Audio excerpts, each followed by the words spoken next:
Anche quest'anno il Dipartimento di Scienze Agroalimentari, Ambientali e Animali dell'Università di Udine collabora all'organizzazione del workshop Agri-Nano Techniques, che si terrà all'interno di Nano Innovation 2020 i prossimi 16, 17 e 18 settembre. Il workshop è dedicato specificamente alle applicazioni delle nanotecnologie nell'ambito del settore primario.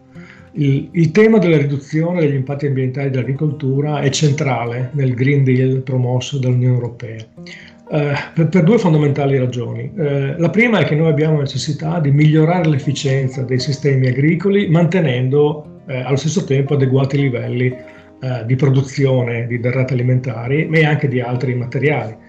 La seconda ragione è quello che è necessario allo stesso tempo attenuare la pressione sull'ambiente delle attività agricole, proteggendo la funzionalità dei servizi ecosistemici, come ad esempio il ciclo dell'acqua e il ciclo del carbonio.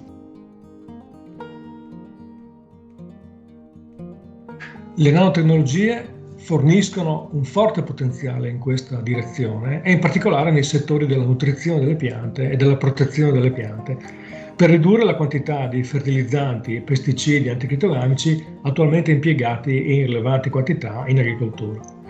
Tuttavia in questo momento le conoscenze non sono ancora abbastanza sviluppate e sarà necessario uno sforzo dell'attività di ricerca e sperimentazione per poter individuare le giuste soluzioni e mettere a punto le tecniche più appropriate. Il workshop è giunto alla sua quarta edizione e l'edizione di quest'anno è stata organizzata con il patrocinio della Società Italiana di Agronomia.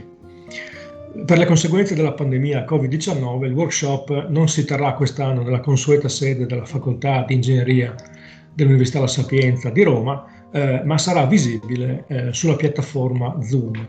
Per consultare il programma dettagliato del workshop vi rimando al sito www.nanoinnovation2020.eu.